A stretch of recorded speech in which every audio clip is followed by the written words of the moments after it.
धर स्वामी की जय।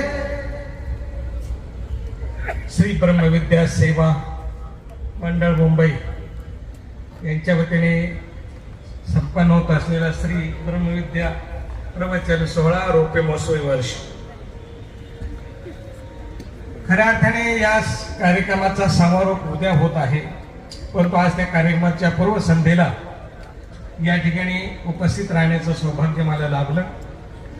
आज या विचार मंचावर आदरणीय श्रद्धेय प्रातस्मरणीय परमपूज्य पट्टाधीष्ठित महादाचार्य सद्य श्री राहेरकर बाबाजी महानवा यांनी अगोदरच या ठिकाणी तनधैर्या वावराचा दृष्टांत देऊन उद्बोधन प्रबोधन केलेलं आहे।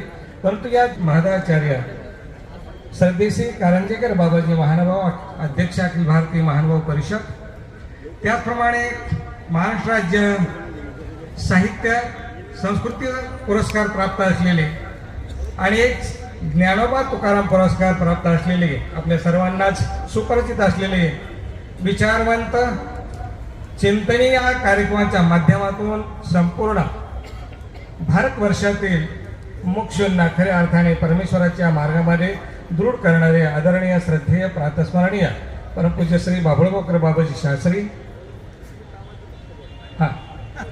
त्यानंतर सर्व ज्ञान मंचावर विराजमान असलेले सर्वच वंदनीय संत। सर्वात महत्वाचा जो विषय आहे प्रबोधनाचा दृष्टांत, या अभिनवेशाने उद्बोधन करत असताना अत्यंत रहस्यमय आणि अत्यंत रसाळ आणि सर्वांना प्रबोधित करणारा असा हा दृष्टांत पाठाचा विषय आहे। परंतु जीवाच्या ठिकाणी जे अनाधिकार त्या संदर्भातला एक दृष्टांत आपण या ठिकाणी पाहिला। दृष्टांत